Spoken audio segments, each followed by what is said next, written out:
All right, so we are power sanding the top of this cabinet, taking it apart, everything's off, hinges are gone, shelves are out. I've taken all the little buffing pads. There were little buff pads all over this thing. I took all those off, power sanded this bottom part. It was really rough, had a lot of stains to it, so I got all that stuff off. And the bottom part, it happens, it was never stained and it was never sealed. So there's no kind of clear coat or anything on this. So we're gonna have to use an oil primer to seal this surface before we paint it. The rest of it's been stained golden oak. Woohoo! Everyone loves golden oak, not. And then a clear coat over top of it. So power sanding, you know, we're just looking to scuff it just to make sure that it breaks. You can kind of see this white. I'm just looking to get to scratch it so it turns white. I don't want any of the stain to come through, because if you do, then you're gonna have to use an oil stain blocking primer to make sure all that stain doesn't come through.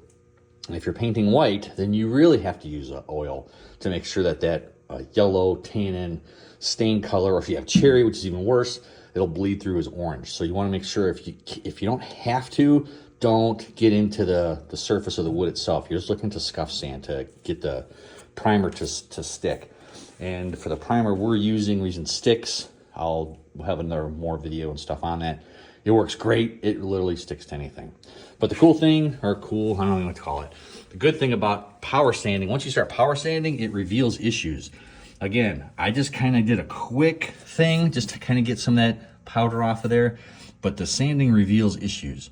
If you're doing it yourself, you may not care. But if you're doing this for somebody and someone's paying you, you want to make sure that if there's any kind of runs and drips from a previous finish, you want to get rid of those before you prime, before you paint, because the last thing you want is a customer to point out places where you've got runs and drips. And I found that one, and I found that one. So, and then what is the one there? I think it was 4 of them total, not bad. So we're gonna finish sanding by hand where the crown molding is. I had this upside down, FYI. I just have it sitting on old paint cans. So I'm gonna wipe this with denatured alcohol. That'll get rid of any kind of dirt, grime that's left on here before I put primer on. Sometimes you can caulk these gaps. I'm not gonna worry about it because it's upside down and it's going a really dark color, so it's just gonna look like a natural thing anyway. The only other thing to consider where these hinges were, you wanna make sure if you're not putting the same type of hinges on, you have to fill these holes and sand it. I found replacement hinges at Menards that fit these exact same holes, and that black, I've cleaned it, scrubbed it. I can't get those black marks off. They're kind of permanent. But we're using an oil, all-purpose primer on here anyway, just because.